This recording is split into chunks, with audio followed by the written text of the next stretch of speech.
தினம்தோறும் விளக்கேற்ற நல்ல எண்ணெய் இதயம் நல்லெண்ணெய். உங்கள் தொழிற்சாலை மற்றும் நிறுவனத்தின் மின்சார தேவையை வங்கி நிதி உதவியுடன் சொந்தமாக சோலார் பிளான்ட் அமைத்து முழுமையாக நீங்களே பூர்த்தி செய்து கொள்ளலாம்.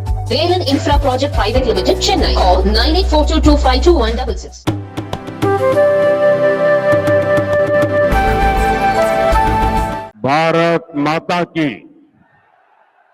भारत माता की बीकानेर वो जगह है जिसका नाम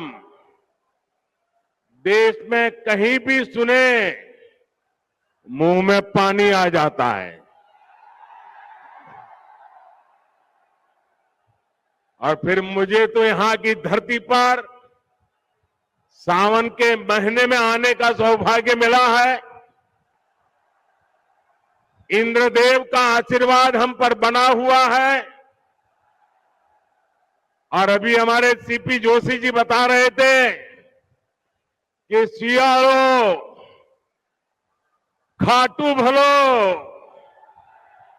उनाड़ो अजमेर मारवाड़ नित्रो भलो सावण बीकानेर। यहां के रसगुल्लों की मिठास, यहां की नमकीन और भुजिया का स्वाद पूरी दुनिया में प्रसिद्ध है। मेरे लिए शहर इसलिए भी खास है क्योंकि बीकानेर को छोटी काशी के रूप में भी जाना जाता है। यहां काशी की ही तरह गौरवशाली अतीत भी है और अध्यात्म भी है। ये पावन धरा मां करणी की धरती है। सांख्य दर्शन के प्रणेता भगवान कपिल की तपोभूमि है। ये रुणीचा धाम रामदेवरा के बाबा रामदेव जी, सिद्ध समाज के गुरु जसनाथ जी और वीर तेजा जी के भक्तों की धरती है। ये पर्यावरण संरक्षण के प्रणेता गुरु जंबेश्वर की तपस्थली रही है। ये 13 पंथ धर्म संघ के आचार्य तुलसी की कर्मभूमि रही है। और यहां पुनरासर बालाजी का आशीर्वाद तो प्रत्यक्ष ही मिलता है। इन सभी देवों और संतों को मैं श्रद्धा पूर्वक नमन करता हूं। आप सब इतनी बड़ी संख्या में यहां आए और अभी जैसे बताया 4-4, 5-5 घंटे से कड़ी धूप में आप आशीर्वाद देने के लिए मौजूद हुए। मैं जितना आपका आभार व्यक्त करूं उसके लिए मेरे पास शब्द कम पड़ रहे हैं। मैं फिर एक बार हृदय से आपका आभार व्यक्त करता हूं, धन्यवाद करता हूं। साथियों, ये उत्साह बताता है। मैं ऊपर देख रहा हूं, वहां तक लोग ही लोग हैं। ये उत्साह बताता है कि राजस्थान में मौसम का पारा ही नहीं चढ़ा है, बल्कि कांग्रेस सरकार के खिलाफ जनता का पारा भी चढ़ चुका है। और जब जनता का पारा चढ़ता है तो सत्ता की गर्मी उतरते और सत्ता बदलते भी वक्त नहीं लगता। साथियों, अभी कुछ ही देर पहले मुझे राजस्थान के विकास के लिए 24,000 करोड़ रुपए की विकास परियोजनाओं के लोकार्पण शिलान्यास का अवसर मिला। अमृतसर जामनगर एक्सप्रेसवे को राजस्थान में पड़ने वाला 500 किलोमीटर से लंबा सेक्शन अब शुरू हो गया है।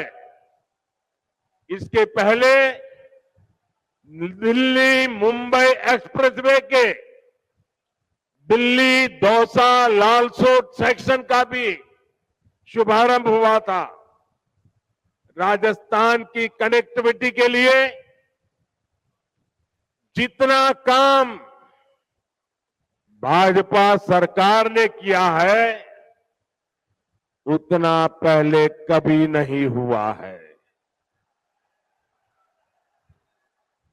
पिछले 9 वर्षों में केंद्र सरकार जितनी भी योजनाएं लाई हैं, हमारी कोशिश यही रही है उनका ज्यादा से ज्यादा लाभ राजस्थान को मिले।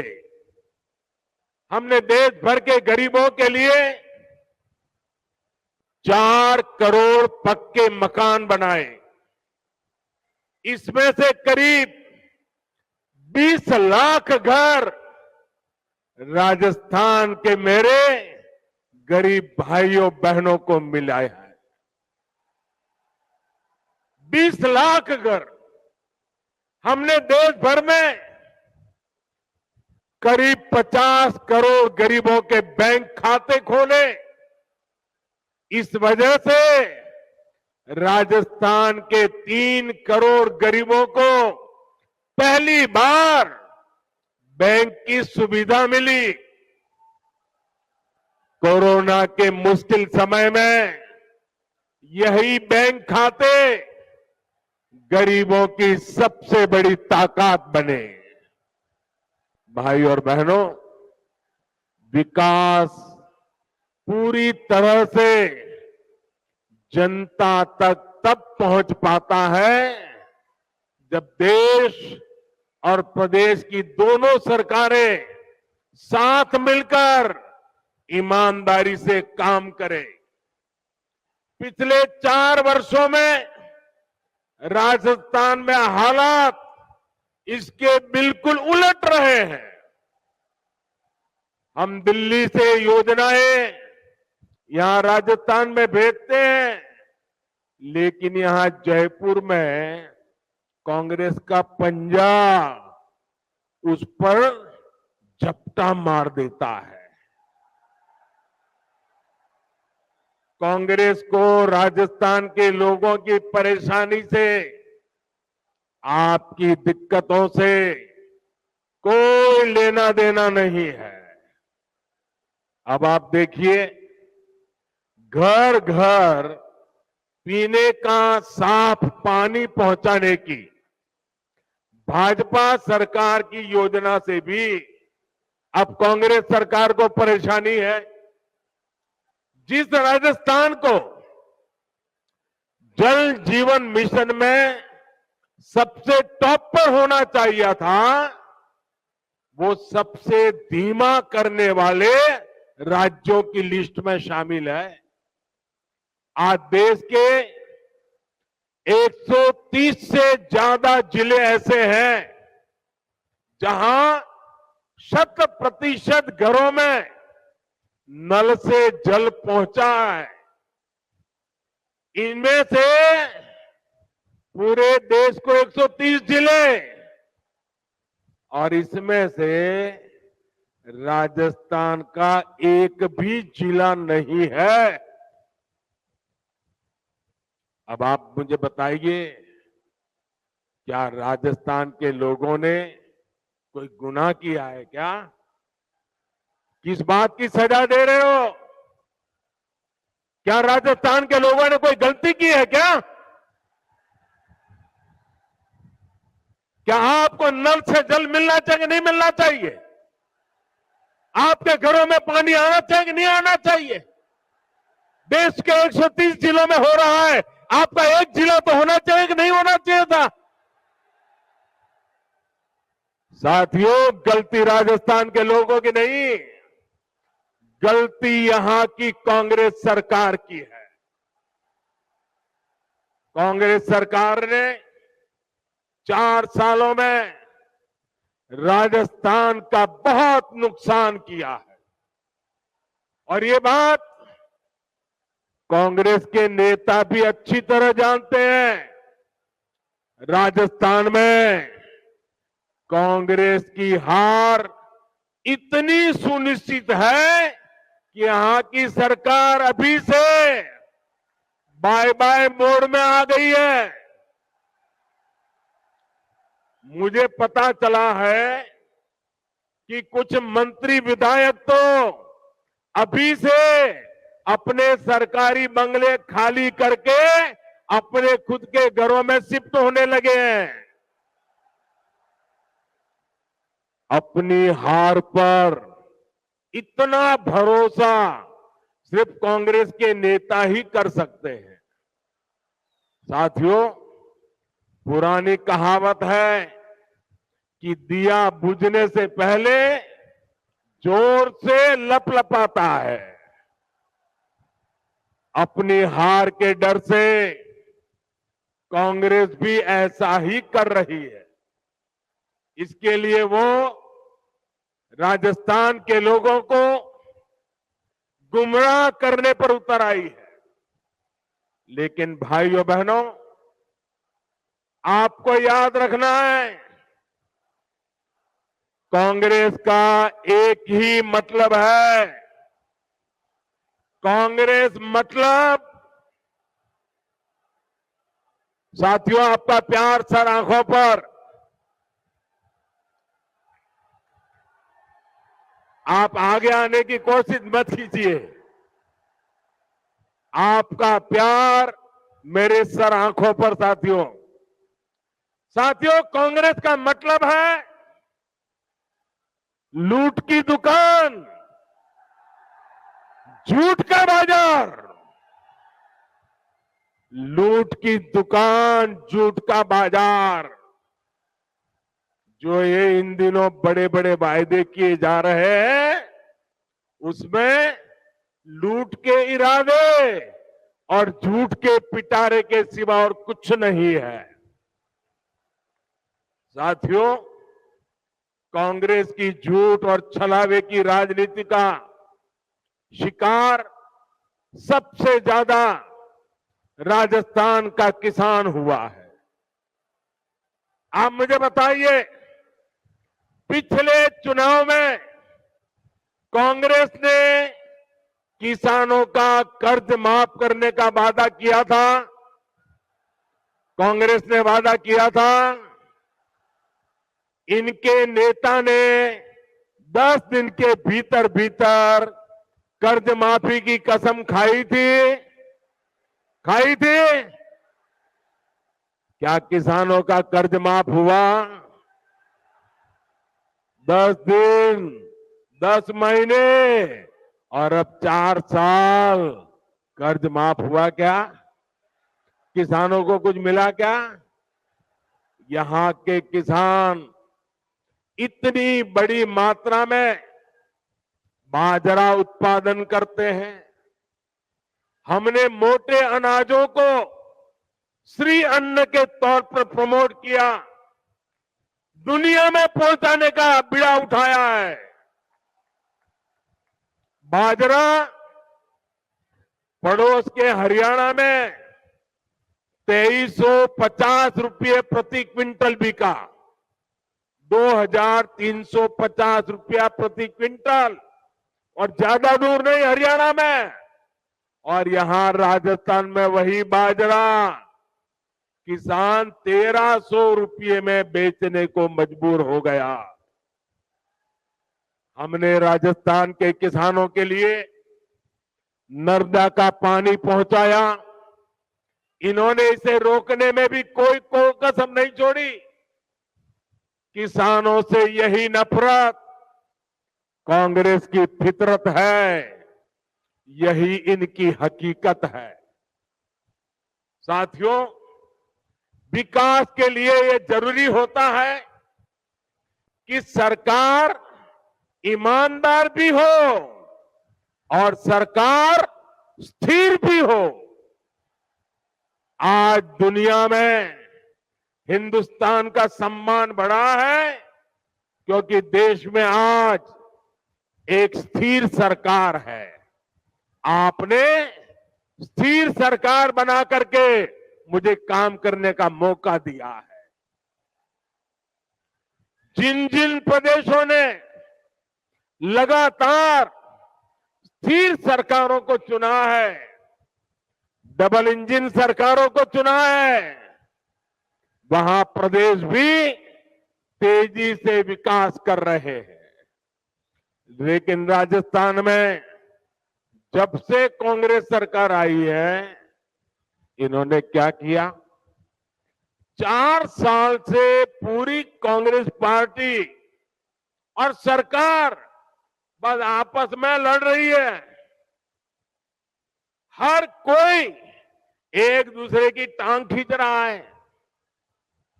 अपने अपने गुट को मजबूत बनाने के लिए खुलेआम सौदेबाजी हो रही है। एक खेमे के विधायकों को ट्रांसफर, पोस्टिंग और लूट की खुली छूट मिली हुई है ताकि वो दूसरे गुट में भाग न जाए। ये लड़ाई केवल खेमों तक ही नहीं है, सारे मंत्री भी आपस में लड़ रहे हैं कि इस विभाग में लूट का काम मुझे मिले, वो मुझे लूटने दिया जाए। इस विभाग का काम उस विभाग को क्यों दिया गया? इस मंत्री कमीशन उस मंत्री के पास कैसे चला गया? पूरी राजस्थान सरकार इसी खींचतान में लगी पड़ी है और इस पर पूरी खींचतान के बीच राजस्थान के मुख्यमंत्री अपने बेटे का भविष्य बचाने में जुटे हुए हैं। उन्हें राजस्थान के बेटे बेटियों की कोई चिंता नहीं है। इस वजह से भी कई मंत्री विधायक उनसे खार खाए हुए हैं। आप मुझे बताइए साथियों, क्या ऐसे लोग राजस्थान का भला कर सकते हैं? राजस्थान के युवकों का भला कर सकते हैं? राजस्थान के गांवों का भला कर सकते हैं? राजस्थान के किसानों का भला कर सकते हैं? इन लोगों से राजस्थान के विकास की कोई उम्मीद नहीं की जा सकती है भाइयों। इन लोगों को मैं आज 2 टूक कह देना चाहता हूं। अब ये भ्रष्टाचार की नुरा कुश्ती बहुत हुई। अब लोकतंत्र के अखाड़े में जनता जनार्दन फैसला करेगी। अब राजस्थान को स्थिर सरकार चाहिए। अब राजस्थान को डबल इंजन की सरकार चाहिए। अब राजस्थान को परिवारवाद नहीं, अब राजस्थान को विकासवाद चाहिए। साथियों, राजस्थान में जब से कांग्रेस आई है, इसने एक और पहचान बनाई है। भ्रष्टाचार, अपराध और तुष्टीकरण। हालत यह है कि जब भ्रष्टाचार की रैंकिंग होती है तो राजस्थान उसमें नंबर 1 आता है, नंबर 1 आता है। जो राजस्थान अपनी शांति और सौहार्द के लिए जाना जाता था, वहां आज आए दिन सांप्रदायिक तनाव की घटनाएं हो रही हैं। पूरी कांग्रेस सरकार तुष्टीकरण में लगी हुई है। यहां सिस्टम इतना बेखौफ हो गया है कि पेपर लीक की एक अलग इंडस्ट्री खुल गई है।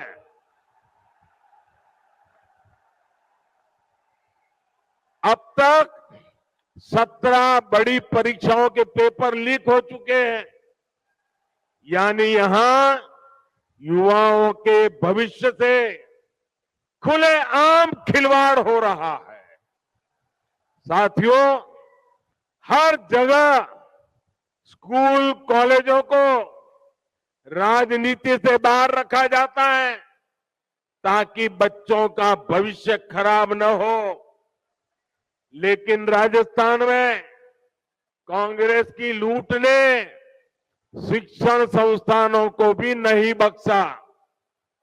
यहां के शिक्षक मुख्यमंत्री के सामने आकर कह रहे हैं कि तबादले के लिए खुली घूस चल रही है, लेकिन कहीं कोई सुनवाई नहीं हो रही।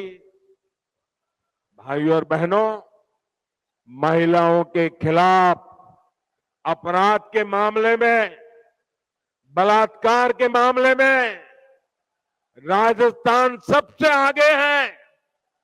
हालात ये है कि यहां रक्षक ही भक्षक बन रहे हैं और दुर्भाग्य ये कि बलात्कार और हत्या के आरोपियों को बचाने में पूरी सरकार जुटी हुई नजर आती है। अपने वोट बैंक की राजनीति के लिए हमारी बेटियों पर गलत नजर डालने वालों को कांग्रेस संरक्षण दे रही है। राजस्थान के लोग कांग्रेस के इन पांकुपों को अब ज्यादा बर्दाश्त नहीं करेंगे। ये महिलाओं के सम्मान की, उनकी आन बान की धरती है। ये राजस्थान की धरती है। ये मां पन्ना धाय की धरती है। ये वो धरती है जहां हाड़ा रानी ने अपने पति को युद्ध में भेजने के साथ ही अपना बलिदान दे दिया था। आत्मसम्मान और धर्म की रक्षा राजस्थान की रगों में है। इस पर कीचड़ उछालने की हिम्मत करने वाली कांग्रेस को राजस्थान कभी माफ नहीं करेगा। साथियों, कांग्रेस एक ऐसी पार्टी है जो अगर सत्ता में रहती है तो खा खा कर देश को खोखला करती है, और जब ये सत्ता से बाहर जाते हैं तो देश को गाली दे देकर बदनाम करने लगते हैं। इनको भारत की प्रगति से इतनी तकलीफ है कि इनके नेता विदेश में जा जाकर के भारत को गाली देते हैं। आपको याद होगा, जब जब देश की सेना ने शौर्य दिखाया है, तब तब इन्होंने सेना को भी नीचा दिखाने के लिए क्या कुछ नहीं बोला। सेना कहती है हमने पाकिस्तान में आतंकियों के अड्डे तबाह किए, सर्जिकल स्ट्राइक की, तो कांग्रेस कहती है कि सबूत दिखाओ। हमारी वायुसेना पाकिस्तान में एयर स्ट्राइक करती है तो ये कहते हैं कि कुछ हुआ ही नहीं। कांग्रेस को सेना और सैनिकों से हमेशा दिक्कत रही है। इसलिए वीरों की धरती राजस्थान, जहां से इतने युवा सेना में जाते हैं, उनसे कांग्रेस चिढ़ी रहती है। हमारी सेना के जवान कितने वर्षों से 1 रैंक 1 पेंशन की मांग कर रहे थे। वर्षों तक कांग्रेस की सरकारों ने उसकी उपेक्षा की। यही नहीं, सेना के काम में भी ये लोग झूठ और धोखेबाजी से बाज नहीं आए। 1 रैंक 1 पेंशन के लिए हजारों करोड़ रुपए की जरूरत थी, लेकिन कांग्रेस सरकार कागज पर केवल 500 करोड़ रुपए दिखाकर ओआरओपी को धोखा दे रही थी। हमारी सरकार ने वन रैंक वन पेंशन लागू किया। पूर्व सैनिकों को इसके तहत करीब 65,000 करोड़ रुपए मिले हैं। राजस्थान के भी हमारे करीब 1.25 लाख पूर्व सैनिकों को इसका लाभ मिला है। इससे पता चलता है कि भाजपा और कांग्रेस की सोच में क्या फर्क है, भाजपा और कांग्रेस की नीयत में क्या फर्क है। कांग्रेस अपनी सियासत के लिए देश के नुकसान और अपमान से कभी भी नहीं चूकती। भाजपा के लोग देश के लिए पद प्रतिष्ठा सब कुछ बलिदान करने से भी नहीं चूकते। साथियों, हमारा बीकानेर देश का सीमावर्ती जिला है। संकट के समय ये जिला सबसे पहले देश की रक्षा के लिए खड़ा होता है। लेकिन कांग्रेस सरकार ने इस जिले की भी उतनी ही उपेक्षा की है। कांग्रेस ने दशकों तक सीमावर्ती इलाकों को जानबूझकर विकास से वंचित रखा। आज हम बॉर्डर पर हाईटेक सड़कें बना रहे हैं। सीमावर्ती गांवों को विकास को पहली प्राथमिकता बनाकर हमने वाइब्रेंट विलेज स्कीम शुरू की है। लेकिन इन सभी प्रयासों का पूरा लाभ तभी मिलेगा जब यहां डबल इंजन की सरकार होगी। इसके लिए हमें अभी से तैयारियों में जुट जाना है। जीत तय मानकर भाजपा के कार्यकर्ताओं को मेहनत में कमी नहीं करनी है। हमें दूसरे की कमजोरियों पर नहीं, अपने परिश्रम पर भरोसा करना है। साथियों, मैं पिछले दिनों राजस्थान में जहां जहां गया, जो जनसैलाब मैंने देखा है, राजस्थान के लोगों का जो मक्कम निर्धार देखा है, इसलिए मैं आज दावे से कहता हूं कि बहुत ही जल्द राजस्थान की सरकार का जाना तय है। साथियों, आप इतनी बड़ी संख्या में आए, मुझे भरोसा है कि आप राजस्थान में डबल इंजन सरकार बनाने के लिए भी कोई कसर नहीं छोड़ेंगे। इसी विश्वास के साथ आप सभी का बहुत बहुत धन्यवाद।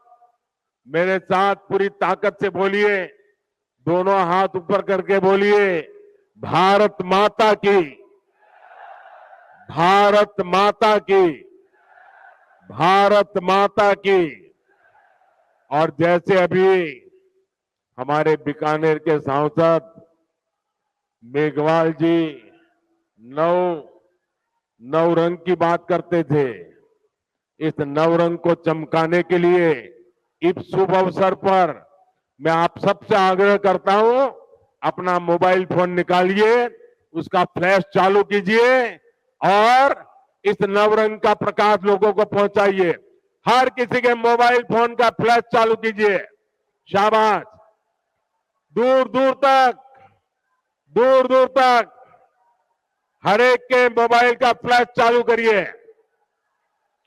बोलिए भारत माता की, भारत माता की, भारत माता की। बहुत बहुत धन्यवाद।